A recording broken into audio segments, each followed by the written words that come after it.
Welcome all of you on DS nursing classes. आज और एक और नई क्लास में आपका स्वागत है। आज की क्लास बहुत इंपॉर्टेंट होने वाली है। एक ऐसी इंपॉर्टेंट क्लास जिससे हर नॉर्सेट एग्जाम में 1 से 2 क्वेश्चन देखने को मिलते हैं। ऐसा टॉपिक आज अपन डिस्कस करने वाले हैं और उस टॉपिक के अपन एमसीक्यू देखने वाले हैं, क्योंकि ये टॉपिक एक ऐसा टॉपिक है जो हर नर्सिंग एग्जाम में क्वेश्चन देखा जाता है। तो आज का अपन स्टार्ट करते हैं आज की क्लास, और इसमें हर एक एमसीक्यू इंपॉर्टेंट होने वाला है, तो आप ध्यान से देखें। तो सबसे पहले आपके सामने हैं फर्स्ट एमसीक्यू, देखते हैं अपन। फर्स्ट एमसीक्यू है, a nurse is preparing to perform leopard manoeuvre. एक नर्स है जो प्रिपेयर कर रही है लियोपार्ड मैन्यूवर परफॉर्म करने के लिए on a pregnant client at 38 week of gestation. Which of the following action should the nurse take prior the beginning of the procedure. आपसे इसमें पूछा है कि जो एक नर्स लियोपार्ड मैन्यूवर परफॉर्म करने वाली है प्रेग्नेंट लेडी पे, तो लियोपार्ड मैन्यूवर परफॉर्म करने से पहले कौन सा एक्शन नर्स को लेना होता है, कौन लियोपार्ड मैन्यूवर करने से पहले कौन सा एक्शन नर्स करेगी। तो आपके सामने जो ऑप्शन है, ऑप्शन ए है instruct the client to drink 500 ml of water. Option B दे रखा है place the client in high Fowler position. Option C दे रखा है instruct the client to empty her bladder. और ऑप्शन डी दे रखा है perform a sterile vaginal examination. तो आपको इसका राइट आंसर कमेंट करना है। अगर अपन यहाँ बात करें राइट आंसर की, तो ऑप्शन डी देखें तो परफॉर्म स्टेराइल वेजाइनल एग्जामिनेशन। आप सभी को पता होगा जो लियोपार्ड मैन्यूवर है वो एक्सटर्नल एग्जामिनेशन है। अपन असेस करते हैं और असेस करके अपन फीटल पार्ट को आइडेंटिफाई करते हैं। इसमें कोई इंटरनल एग्जामिनेशन नहीं करते हैं, इसीलिए वेजाइनल एग्जामिनेशन यहाँ परफॉर्म करना कोई कंपलसरी नहीं है। तो ऑप्शन डी यहाँ गलत होने वाला है। इसका राइट आंसर नहीं होगा ऑप्शन डी, क्योंकि ये एक एक्सटर्नल एग्जामिनेशन है और वेजाइनल एग्जामिनेशन इसके लिए कोई कंपलसरी नहीं है। ऑप्शन सी, ऑप्शन बी की बात करें तो प्लेस द क्लाइंट इन है हाई पावलर पोजीशन। तो मैंने जो कल की क्लास ली थी लियोपार्ड मैन्यूवर पे, थ्योरी की क्लास थी, उसमें मैंने आपको अच्छे से पोजीशन और सभी चीज़ें बताई थी जो लियोपार्ड मैन्यूवर में और एग्जाम में आती है। तो जो मैटरनल पोजीशन होती है लियोपार्ड मैन्यूवर के दौरान, तो मैटरनल पोजीशन दी जाती है डोर्सल रिकमेंडेड। कौन सी पोजीशन? मदर को डोर्सल रिकमेंडेड पोजीशन दी जाती है ड्यूरिंग द लियोपार्ड मैन्यूवर। और जो इसमें एग्जामिनर की पोजीशन आपसे पूछे तो एग्जामिनर को पोजीशन रखनी होती है right side of the mother, right side of mother. जो मैटरनल है, मदर है, जो पेशेंट है, उसके राइट साइड खड़ा होता है एग्जामिनर। और जो मैटरनल पोजीशन होती है, जो पेशेंट की पोजीशन होती है, वो डोर्सल रिकमेंडेड होती है, ना कि हाई फाउलर। इसीलिए ऑप्शन बी भी गलत है। अब ऑप्शन ए और सी की बात करें तो जब भी अपन लियोपार्ड मैन्यूवर परफॉर्म करते हैं तो लियोपार्ड मैन्यूवर परफॉर्म करते टाइम सबसे पहले आपको ध्यान रखना होता है कि लियोपार्ड मैन्यूवर परफॉर्म करने से पहले ब्लेडर को एम्पटी करवाया जाता है। तो अगर ब्लेडर को एम्पटी करवाना है तो अपन को क्यों इंस्ट्रक्ट करना पेशेंट को 5000 ml वाटर पीने के लिए, क्योंकि अपना लक्ष्य क्या है लियोपार्ड मैन्यूवर करना। और लियोपार्ड मैन्यूवर करने वाले हैं तो उसके पहले अपन को क्या करना है, एम्पटी करवाना है ब्लेडर को। तो जब ब्लेडर को एम्पटी ही करवाना है तो 500 ml पानी पीने के लिए क्यों इंस्ट्रक्ट करना। तो इसका राइट आंसर होगा ऑप्शन सी, क्योंकि जब भी लियोपार्ड मैन्यूवर परफॉर्म करते हैं तो उससे पहले क्लाइंट का जो ब्लेडर होता है उसको एम्पटी करने के लिए उसको इंस्ट्रक्ट करते हैं। तो इसमें आपको जो बातें ध्यान रखनी है वो आपके सामने हैं। एक तो मैटरनल पोजीशन जो कि होती है आपके डोर्सल रिकमेंडेड, और जब भी लियोपार्ड मैन्यूवर परफॉर्म करे तो ब्लेडर को एम्पटी रखना होता है। इन दोनों बातों का ध्यान रखना है। अब नेक्स्ट क्वेश्चन की तरफ चलते हैं। इंपॉर्टेंट क्वेश्चन था, याद रखना है। नेक्स्ट क्वेश्चन आपके सामने है, ये भी एक इंपॉर्टेंट क्वेश्चन होने वाला है लियोपार्ड मैन्यूवर का। इसमें अपन बात करते हैं, पूछ क्या रहा है question, during the first Leopold manoeuvre, जब LP1 के दौरान the nurse feel a soft broad and irregular mass. जब नर्स फर्स्ट लियोपार्ड मैन्यूवर परफॉर्म कर रही है तो उस टाइम फील करती है सॉफ्ट ब्रॉड और irregular mass that moves simultaneously with the trunk, जो कि ट्रंक के साथ मूव कर रहा है। What is the correct interpretation of this finding. इस फाइंडिंग का जो करेक्ट इंटरप्रिटेशन क्या होगा, मतलब जो फील किया तो वो उसका मतलब क्या रिजल्ट होने वाला है, कि वो हेड है, ट्रंक है या फिर बटक्स है, क्या होगा। तो यहाँ जो आपके सामने ऑप्शन है, ऑप्शन ए दे रखा है the fetal head is in the fundus. Fundus में क्या है, फीटस का हेड है। ऑप्शन बी दे रखा है the fetal buttocks are in the fundus. Fundus में क्या है, फीटस के बटक्स। ऑप्शन सी दे रखा है fetal back is located along the fundus. मतलब जो फीटस की बैक है वो कैसे हैं, along the fundus. Option C D दे रखा है एंगेजमेंट हैज सक्सेसफुली अकर्ड, मतलब एंगेजमेंट हो चुका है। तो अपन यहाँ बात कर लेते हैं ऑप्शन की, और जो राइट ऑप्शन है उसका आपको कमेंट करना है। Option D engagement has occurred successfully. तो एंगेजमेंट को देखने के लिए आप सभी को पता है कौन सा करते हैं, LP4। कौन सा, LP4। जब LP4 में अपन LP4 परफॉर्म करते हैं, अगर एग्जामिनर के हेड दोनों हैंड है वो डाइवर्ज हो रहे हैं तो मतलब एंगेजमेंट हो चुका, और अगर कन्वर्ज हो रहे हैं तो एंगेजमेंट नहीं हुआ। तो एंगेजमेंट को देखने के लिए LP4 परफॉर्म करते हैं, ना कि LP1। तो ऑप्शन डी इज रॉन्ग। इसके बाद बात करें option C, the fetal back is located along the fundus. अगर फीटल बेक यहाँ होती तो आपको पता है जब फीटल बेक होती है वो एक ब्रॉड, हार्ड और रेगुलर पार्ट होता है। कैसा, ब्रॉड होता है, हार्ड होता है और रेगुलर पार्ट होता है। जबकि जो नर्स फील कर रही है वो कैसा कर रही है, सॉफ्ट है, ब्रॉड है और इरेगुलर मास है। तो जब फीटल बेक होती तो आपको मैंने बता दिया कि ब्रॉड होता, रेगुलर मास होता और हार्ड होता। इसीलिए ऑप्शन डी भी, ऑप्शन सी और डी दोनों गलत हैं। ऑप्शन ए देखें, the fetal head is in the fundus. अगर फीटल हेड फंडस की ओर होता तो आप सभी को पता है जब फीटल हेड होता है तो फीटल हेड हार्ड पार्ट होता है। कैसा, हार्ड होता है। इसके अलावा ग्लोबुलर होता है। कैसा होता है, ग्लोबुलर। और रेगुलर पार्ट होता है। कैसा, हार्ड, ग्लोबुलर और रेगुलर। तो यहाँ जो दे रखा है आपके सामने, तो ये ना तो हार्ड दे रखा है, ना ग्लोबुलर दे रखा है, ओनली आपको दे रखा है सॉफ्ट, ब्रॉड और इरेगुलर मास। तो जब सॉफ्ट, ब्रॉड और इरेगुलर मास आए तो आप सभी को बताना चाहिए वो होता है बटक्स। क्या होता है, तो ऑप्शन बी यहाँ दे रखा है, the fetal buttocks are in the fundus. मतलब जो फीटस की बटक्स है वो कहाँ है, फंडस में। तो ये बिल्कुल राइट है। इसमें जो दे रखा है सॉफ्ट, ब्रॉड और इरेगुलर मास, तो ये किसको इंडिकेट करता है, आपके ऑप्शन बी को, buttocks are in the fundus. जो बटक्स होते हैं वो सॉफ्ट होते हैं, इरेगुलर होते हैं और इसी के साथ ब्रॉड होते हैं। इसके अलावा देखें अपन यहाँ, तो जब भी LP1 करते हैं तो इसमें आपको ध्यान रखना है कि इसको क्यों करते हैं, तो आइडेंटिफाई करने के लिए फीटल प्रेजेंटेशन को। नेक्स्ट अपन देखें, जब हेड होता है तो हेड, हार्ड, इरेगुलर और ग्लोबुलर मास देखने को मिलता है। नेक्स्ट अपन बात करें, अगर बटक्स होंगे तो बटक्स सॉफ्ट और इरेगुलर देखने को मिलेंगे। तो ये बातें ध्यान रखते हुए आपको इस क्वेश्चन को सॉल्व करना है, इस क्वेश्चन का राइट आंसर देना है।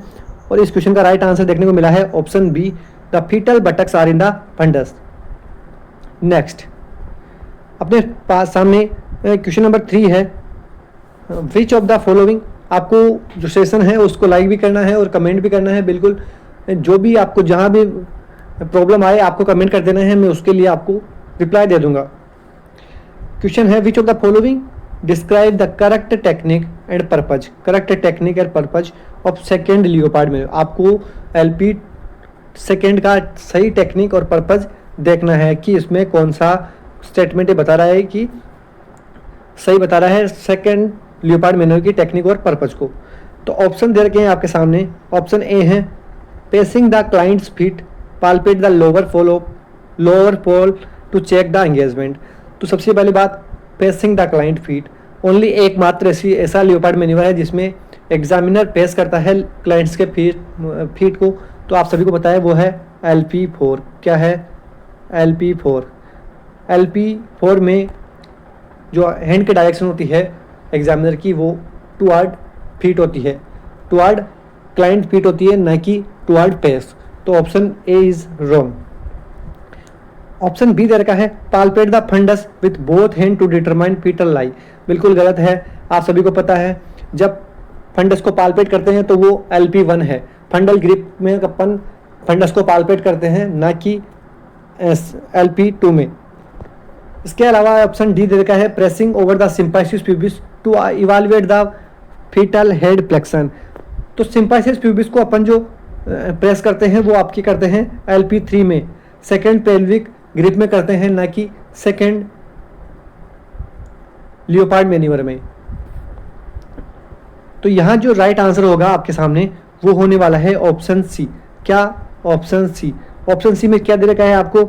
ऑप्शन सी में आपको दे रखा है applying gentle pressure on either side of maternal abdomen to locate the fetal back. बिल्कुल राइट है। अपन सेकेंड लियोपार्ड मैन्यूवर में दोनों हाथ को एब्डोमेन के साइड में रखते हैं, दोनों साइड, और लोकेट करते हैं फीटल बैक को। फीटल बैक को आइडेंटिफाई करने के लिए लियोपार्ड सेकेंड परफॉर्म किया जाता है। अपन बात करें एलपी सेकेंड की, तो इसको अपन लेटरल ग्रिप और अम्लाइकल ग्रिप भी बोलते हैं। क्या? लेटरल ग्रिप और अम्लाइकल ग्रिप।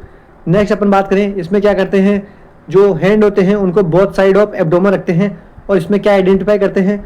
इसमें अपन आइडेंटिफाई करते हैं फीटल बैक को। याद रखना है, फीटल बैक को आइडेंटिफाई करने के लिए लियोपार्ड मैन्यूवर सेकेंड यूज लिया जाता है। और अदर जो ऑप्शन थे मैंने आपको बता दिया। Option 1 pacing the client feet, तो pacing the client feet only एक ही मैन्यूवर है उसमें परफॉर्म करते हैं, वो आपका लियोपार्ड मैन्यूवर फोर्थ, जिसे अपन ट्रू पेल्विक ग्रिप भी बोलते हैं। ऑप्शन बी दे रखा है पालपेटिंग द फंडस, तो पालपेटिंग द फंडस अपन करते हैं फर्स्ट लियोपार्ड मैन्यूवर में। और pressing over the symphysis pubis, तो सिम्पाइसिस प्यूबिस को प्रेस करते हैं अपन लियोपार्ड थर्ड में, जिसे अपन सेकेंड पेल्विक भी बोलते हैं और पावली ग्रिप भी बोलते हैं। तो इस क्वेश्चन का राइट आंसर होगा ऑप्शन सी। नेक्स्ट क्वेश्चन की तरफ चलते हैं।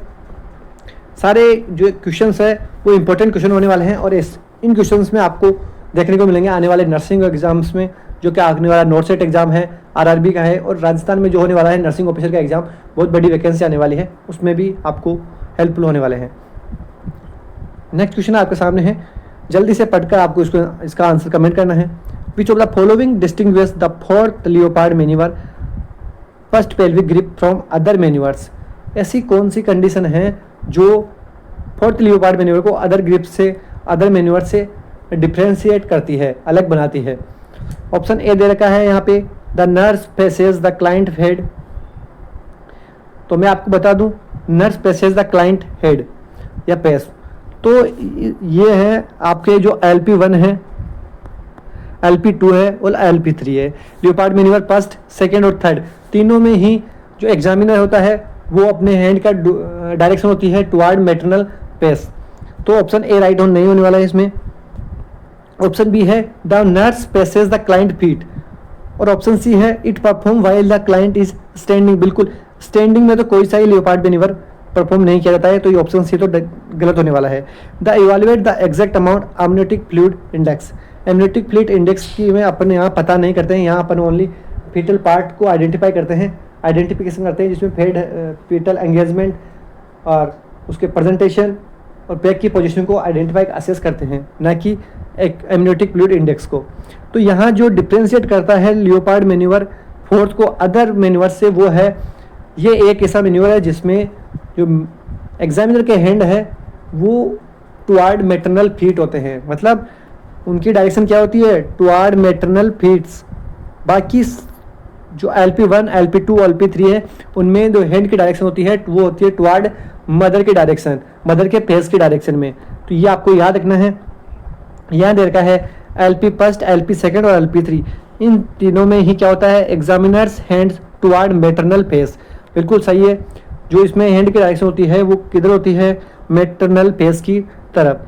बाकी बात करें यहाँ LP3 में examiners use only single hand, ये भी क्वेश्चन बन सकता है कि LP3 में लियोपार्ड मैन्यूवर थर्ड में, जिसे अपन बोलते हैं आपके सेकंड पेल्विक या फिर पावली ग्रिप, उसमें कितने हैंड यूज लिया जाता है? तो उसमें ओनली सिंगल हैंड यूज लेता है एग्जामिनर, ये भी क्वेश्चन बन सकता है, याद रखना है। और बात करें कैसे डिफरेंशिएट करता है, तो LP4 में जो होता है, तो LP4 में examiner use both hand but direction of the hand toward maternal feet. जो डायरेक्शन होती है हैंड्स की वो टुवार्ड मैटरनल फीट होती है, ये आपको याद रखना है, टुवार्ड मैटरनल फीट। बाकी और मैन्यूवर्स में हैंड की डायरेक्शन टुवार्ड मैटरनल फेस होती है और इसमें मैटरनल फीट की तरफ डायरेक्शन होती है। यही एक कंडीशन है जो लियोपार्ड फोर्थ को अदर मैन्यूवर से अलग बनाने का काम करती है।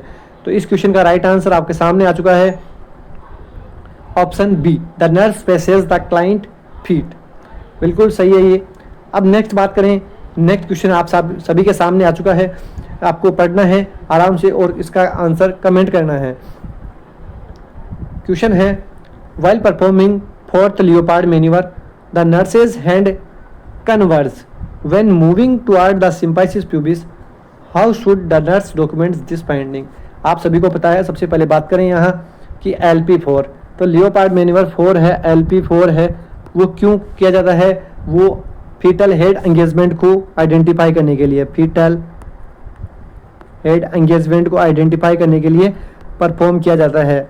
और मैंने कल वाली क्लास में जो थ्योरी क्लास थी इस टॉपिक की, उसमें कंप्लीट बता दिया है, सारे जितना भी एक्सप्लेनेशन है वो मैं वहाँ दे रखा है। तो आप MCQ क्लास के साथ वो क्लास भी देख कर आए ताकि आपके जो MCQ है वो अच्छे से क्लियर हो सके। तो LP4 फीटल हेड एंगेजमेंट को आइडेंटिफाई करने के लिए परफॉर्म किया जाता है। इसमें दिखा रखा है कि नर्स के हैंड है वो कन्वर्ज हो रहे हैं when moving toward the symphysis pubis, जब वो मूव कर रहे हैं अपने हाथों को सिम्पाइसिस प्यूबिस की तरफ तो उसके हाथ कन्वर्ज हो रहे हैं। तो ये क्या डॉक्यूमेंट, नर्स डॉक्यूमेंट इसको डॉक्यूमेंट्स, इस कंडीशन को क्या फाइंडिंग, क्या डॉक्यूमेंट करेगी नर्स? ऑप्शन ए दे रखा है the fetus is in transverse lie, जो फीटस है वो ट्रांसवर्स लाई में है। ऑप्शन बी दे रखा है आपके सामने the fetal head is not engaged. Option C दे रखा है the fetal head is engaged. और ऑप्शन डी दे रखा है the fetus is in breech lie. Option A है ट्रांसवर्स लाई में है और ऑप्शन बी है, तो लाई करो यहाँ सीधा सा आपको हटा देना है क्योंकि ये तो ओनली एंगेजमेंट को आइडेंटिफाई करने के काम में लिया जाता है LP4। तो यहाँ जो मैंने कल बताया था आपको, जब LP4 करते हैं जिसे अपन फर्स्ट पेल्विक और ट्रू पेल्विक भी कहा जाता है, इसका पर्पज़ क्या होता है? Identify fetal head engagement, fetal head engagement को आइडेंटिफाई करने के लिए परफॉर्म की जाती है। तो जब अपन इसको परफॉर्म करते हैं, जब दोनों हाथ को अपन सिम्पाइसिस प्यूबिस के वहाँ रखते हैं टुवर्ड मैटरनल फीट के डायरेक्शन में, तो दो कंडीशन देखने को मिलती है, या तो एंगेजमेंट हुआ है या नहीं हुआ है। अब कैसे पता करें कि हुआ है या नहीं? जब एग्जामिनर के हैंड अगर डाइवर्जन हो रहे हैं तो एंगेजमेंट हो चुका है, और अगर एग्जामिनर के दोनों हैंड है वो कन्वर्ज हो रहे हैं, मतलब पास पास आ रहे हैं, तो एंगेजमेंट नहीं हुआ है। अगर हैंड्स जब वो सिम्पाइसिस प्यूबिस की तरफ मूव करता है और उसके हाथ दोनों अलग अलग डायरेक्शन में जा रहे हैं, डाइवर्ज हो रहे हैं, तो इसका मतलब एंगेजमेंट हो चुका है। और अगर हाथ पास में आ रहे हैं, कन्वर्ज हो रहे हैं, तो इसका मतलब एंगेजमेंट नहीं हुआ है। ये आपको ध्यान रखना है। कन्वर्जन और डाइवर्जन, डाइवर्जन का मतलब एंगेजमेंट हो चुका और कन्वर्जन का मतलब डाइवर्जन एंगेजमेंट नहीं हुआ है। मैं एक डायग्राम के अनुसार आपको यहाँ समझाऊं, एक डायग्राम में बताता हूँ आपको यहाँ, उस डायग्राम के अनुसार आपको समझ में आ जाएगा। जैसे ये डायग्राम है एक, यहाँ जब परफॉर्म करेगा तो आपको पता है हैंड यूँ देखने को मिलेंगे, मतलब यहाँ से ये आपके डाइवर्ज हो रहा है।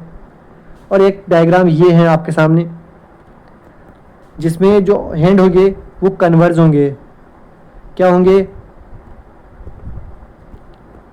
कन्वर्ज देखने को मिलेंगे, मतलब पास पास में देखने को मिल रहे हैं। और यहाँ डाइवर्ट देखने को मिल रहे हैं, मतलब यहाँ एंगेजमेंट हो चुकी और यहाँ अभी एंगेजमेंट नहीं हुई है। ये आपको पता होना चाहिए। अगर हैंड डाइवर्ज हो रहे हैं तो एंगेजमेंट हो चुकी, और कन्वर्ज हो रहे हैं तो अभी एंगेजमेंट नहीं हुई, मतलब फीटल हेड एंगेज्ड नहीं हुआ है। तो यहाँ option C fetal head engaged तो बिल्कुल गलत है। जब तक हाथ डाइवर्ज नहीं हो रहे हैं तो एंगेजमेंट नहीं हुई है, एंगेज्ड नहीं हुआ है। इसका राइट आंसर होगा option B, the fetal head is not engaged. बिल्कुल सही है। जब कन्वर्ज, आपको ये वर्ड ध्यान रखना है, या तो कन्वर्ज आएगा या फिर आएगा डाइवर्ज। अगर डाइवर्जन आए तो आपको बताना है कि एंगेजमेंट हो चुकी है फीटल हेड की, और कन्वर्ज आए तो बताना है कि अभी एंगेज्ड नहीं हुआ है। तो ऑप्शन बी राइट है यहाँ पे। नेक्स्ट क्वेश्चन आप सभी के सामने इंपॉर्टेंट क्वेश्चन होने वाला है। Which nursing intervention is essential to prevent supine hypotension? कौन सा नर्सिंग इंटरवेंशन है जो प्रिवेंट करेगा सुपाइन हाइपोटेंशन सिंड्रोम को ड्यूरिंग परफॉर्म लियोपार्ड मैन्यूवर? जब अपन लियोपार्ड मैन्यूवर परफॉर्म करते हैं तो कौन सा ऐसा एक्शन है जो सुपाइन हाइपोटेंशन को प्रिवेंट करता है? ऑप्शन ए है elevate the foot of the bed by 30 degree. बिल्कुल गलत है, ये आपको परफॉर्म नहीं करना है क्योंकि आपको पोजीशन तो मेटरनल पोजीशन डोर्सल रिकमेंडेड रखनी है, न कि कोई एलिवेशन, ना कोई आपको अदर पोजीशन करनी है, परफॉर्म करना है। अगर आपको लियोपार्ड मैन्यूवर तो परफॉर्म करना है डोर्सल रिकमेंडेड पोजीशन में।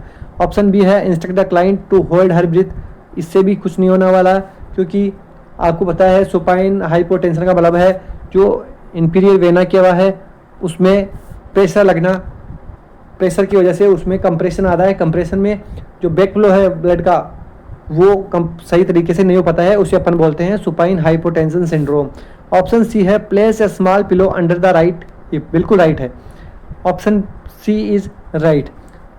जब अपन परफॉर्म कर रहे हो लियोपार्ड मैन्यूवर तो जो लेफ्ट साइड का हिप है उसके नीचे पिलो रख दे ताकि जो यूट्रस है वो डाइवर्ट हो जाए थोड़ा राइट साइड की तरफ, और जब यूट्रस राइट साइड की तरफ शिफ्ट होगा तो इससे क्या है जो इंफीरियर वेना के वहाँ पर जो प्रेशर लग रहा है वो रिलीज होगा, और इंफीरियर वेना के वहाँ प्रेशर रिलीज होगा तो प्रॉपर ब्लड सप्लाई वापस बॉडी में चालू होगी, जिससे कि सुपाइन हाइपोटेंशन सिंड्रोम को अपन प्रिवेंट कर सकते हैं। ऑप्शन डी था keep the client in side line position. बिल्कुल नहीं है, तो क्योंकि एलपी जब भी लियोपार्ड मैन्यूवर परफॉर्म करना है तो डोर्सल रिकमेंडेड पोजीशन ही रखना है। तो आपको जब भी प्रिवेंट करने की बात आई सुपाइन हाइपोटेंशन को तो पिलो रख देना है अंडर राइट हिप। कब, किस साइड? राइट हिप, जिससे कि जो मैंने यहाँ जो आपको बताया थोड़ा मिस्टेक हुई, यहाँ एक बार वापस समझा देता हूँ। आपको क्या करना है, जो राइट हिप है उसके नीचे पिलो रख देना है, जिससे क्या जो यूट्रस है वो लेफ्ट साइड की तरफ शिफ्ट हो जाएगा, और जैसे ही यूट्रस लेफ्ट साइड की तरफ शिफ्ट होगा तो जो इंफीरियर वेना के वहाँ पर प्रेशर लग रहा था इतनी देर से वो रिलीज होगा, और रिलीज नहीं होने की वजह से जो प्रॉपर ब्लड सप्लाई है, जो ब्लड रिटर्न जा रहा है वो इजीली जा पाएगा और बॉडी में इजीली सर्कुलेट हो पाएगा। इसीलिए आपको राइट हिप के नीचे पिलो रख देना है जब भी आप लियोपार्ड मैन्यूवर परफॉर्म करो। तो आपको ध्यान रखना है सुपाइन हाइपोटेंशन कैसे अपन प्रिवेंट कर सकते हैं। Place a small pillow under the right hip. Important question है, आ सकता है एग्जाम में। नेक्स्ट क्वेश्चन आपके सामने, नेक्स्ट क्वेश्चन है, जल्दी से कमेंट करना है अपना answer. In the fourth manoeuvre the nurse identifies the cephalic prominence. Fourth manoeuvre के दौरान जो नर्स आइडेंटिफाई करिए सिपेलिक में प्रोमिनेंस को on the same side of the fetal small part. जिस साइड स्मॉल पार्ट फील किए थे मदर नर्स ने उसी साइड सिपेलिक प्रोमिनेंस भी आ रहा है। What does this indicate? इसका मतलब क्या इंडिकेट करती है? Indicate about the fetal head. तो आपको पता है होना चाहिए, जैसे ये आपका फीटस है, अब इस फीटस की एंड में हैंड किस साइड होंगे?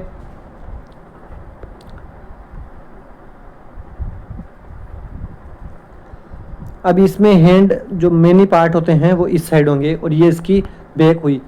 जब आपका जो ये वाला पार्ट है, हेड वाला पार्ट, ये अगर हैंड की डायरेक्शन में आ रहा है या एक्सट्रीमिटीज़ की डायरेक्शन में शो हो रहा है तो इसका मतलब क्या है, ये यहाँ से प्लेक्स हो रहा है। जो आपका फीटस है वो प्लेक्स पोजीशन में है, तभी तो सेम डायरेक्शन में आ रहा है, सेम साइड में फीटल स्मॉल पार्ट्स और सिपेलिक प्रोमिनेंस आ रहा है। तो इसका अपन क्या समझेंगे, दो हेड है वो फ्लेक्शन पोजीशन में है। क्या है? फ्लेक्शन में। तो ऑप्शन ए जो है वो बिल्कुल राइट है, हेड इज इन फ्लेक्शन। अगर एक्सटेंशन में होता तो एक्सटेंशन में कुछ इस प्रकार आपको देखने को मिलता। ये बिल्कुल यही एक जो डायग्राम है आपके सामने, इसमें क्या देखने को मिल रहा है, जो फ्लेक्शन दिख रहा है। इसी वजह से जो एक्सट्रीमिटीज है और हेड सिपेलिक प्रोमिनेंस है वो दोनों सेम साइड में देखने को मिल रहे हैं। तो इस क्वेश्चन का राइट आंसर आपके सामने ए देखने को मिलेगा। क्या होगा? Option A. अगर पेस प्रेजेंटेशन होता तो पेस प्रेजेंटेशन में जो आपकी एक्सट्रीमिटीज और जो सिपेलिक पार्ट है प्रोमिनेंस है वो सेम साइड नहीं होता, क्योंकि कुछ इस प्रकार से आपको देखने को मिलता। तब अगर पेस का प्रेजेंटेशन होता तो आपको